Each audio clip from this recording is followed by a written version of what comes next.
କିଛି ନୂଆ ଶିଖିବା, କିଛି ନୂଆ ଜାଣିବା, କିନ୍ତୁ ବୁଝିବା, ପଢିବା ଏବଂ ପ୍ରୟୋଗ କରିବା, ସେଇଟା ହେଉଛି ଓଡ଼ିଆ ପାଠଶାଳାର ପ୍ରଚେଷ୍ଟା।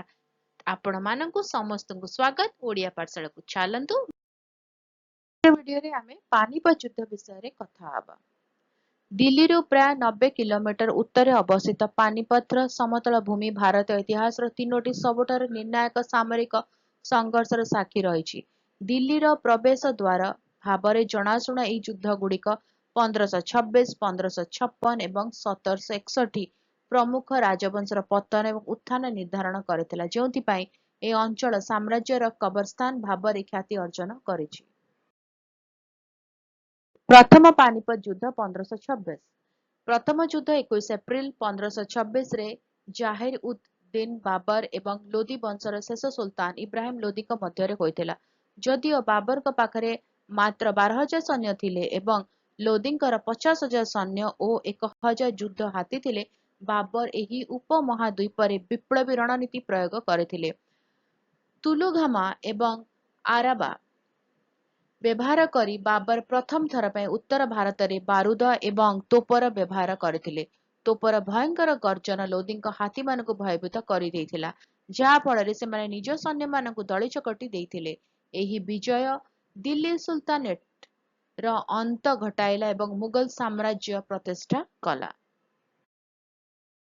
ଦ୍ୱିତୀୟ ପାନିପତ ଯୁଦ୍ଧ 1556। 5 ନଭେମ୍ବର 1556ରେ ଅନୁଷ୍ଠିତ ଏହି ଯୁଦ୍ଧରେ ଯୁବ ମୁଗଲ ସମ୍ରାଟ ଆକବର ଏବଂ ଦିଲ୍ଲୀ ଦଖଲ କରିଥିବା ହିନ୍ଦୁ ସେନାପତି ହେମୁଙ୍କ ମଧ୍ୟରେ ସଂଘର୍ଷ ହୋଇଥିଲା। ହେମୁଙ୍କ ସେନା ବିଜୟର ଅତି ନିକଟରେ ଥିବା ସମୟରେ ଏକ ଅଜ୍ଞାତ ତୀର ତାଙ୍କ ଆଖିରେ ବାଜିଥିଲା, ଯାହା ଫଳରେ ସେ ଅଚେତ ହୋଇ ପଡ଼ିଥିଲେ। ନିଜ ନେତାଙ୍କୁ ଏପରି ଅବସ୍ଥାରେ ଦେଖି ସୈନ୍ୟମାନେ ଭୟଭୀତ ହୋଇ ପଳାୟନ କରିଥିଲେ, ଯାହା ମୁଗଲମାନଙ୍କୁ ଦିଲ୍ଲୀ ଏବଂ ଆଗ୍ରା ଉପରେ ପୁନର୍ବାର ନିୟନ୍ତ୍ରଣ ହାସଲ କରିବାର ସୁଯୋଗ ଦେଇଥିଲା। ଏହି ବିଜୟ ଆକବରଙ୍କ ପାଇଁ ମୁଗଲ ସିଂହାସନ ସୁରକ୍ଷିତ କରିବା ସହ ତାଙ୍କ ଶାସନର ସ୍ୱର୍ଣ୍ଣ ଯୁଗ ଆରମ୍ଭ କରିଥିଲା। ତୃତୀୟ ପାନିପତ ଯୁଦ୍ଧ 1761। ଅନ୍ତିମ ଯୁଦ୍ଧ 14 ଜାନୁଆରୀ 1761ରେ ମରାଠା ସାମ୍ରାଜ୍ୟ ଏବଂ ଆଫଗାନ ଶାସକ ଆହମଦ ଶାହ ଅବଦାଲୀଙ୍କ ମଧ୍ୟରେ ହୋଇଥିଲା। ଏହା 18ଶ ଶତାବ୍ଦୀର ସବୁଠାରୁ ବଡ଼ ଏବଂ ରକ୍ତାକ୍ତ ଯୁଦ୍ଧ ମଧ୍ୟରୁ ଅନ୍ୟତମ ଥିଲା।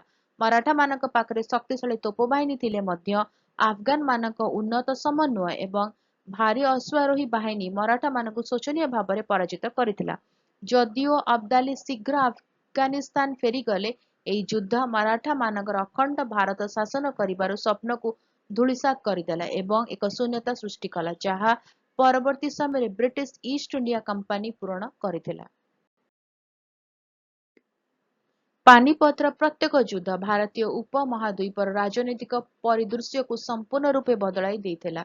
ପ୍ରଥମ ଦୁଇଟି ଯୁଦ୍ଧ ମୁଗଲ ଶକ୍ତିକୁ ଦୃଢ଼ କରିଥିଲା ବେଳେ ତୃତୀୟ ଯୁଦ୍ଧ ସ୍ୱଦେଶୀ ସାମ୍ରାଜ୍ୟର ପତନ ସଂକେତ ଦେଇ ଔପନିବେଶିକ ଶାସନ ପାଇଁ ପଥ ପ୍ରସ୍ତୁତ କରିଥିଲା। ଭିଡିଓଟି କେମିତି ଲାଗିଲା ମୋତେ କମେଣ୍ଟ କରିକି ଜଣାଇବ। ଯଦି କିଛି କ୍ୱେଶ୍ଚିନ୍ସ ଅଛି, ଡାଉଟ୍ ଅଛି, କମେଣ୍ଟରେ ଲେଖିଦେବ, ଆନ୍ସର କରିବା। ଆଉ ଯଦି ଭଲ ଲାଗିଲା ତାହେଲେ ଭିଡିଓ ଟିକେ ଲାଇକ୍ କରିଦେବ, ଭିଡିଓକୁ ସେୟାର କର, ଚ୍ୟାନେଲକୁ ସବସ୍କ୍ରାଇବ କରି ବେଲ୍ ଆଇକନ୍ ପ୍ରେସ୍ କରି ଅଲ୍ ନୋଟିଫିକେସନକୁ ଅନ୍ ରଖିଥା। ତାହେଲେ ରହୁଛି, ଦେଖା ହବା ଆଗାମୀ ଭିଡିଓରେ। ଭଲରେ ରୁହ, ସୁସ୍ଥରେ ରୁହ, ମୋତେ ଅନୁମତି ଦିଅ। Bye bye.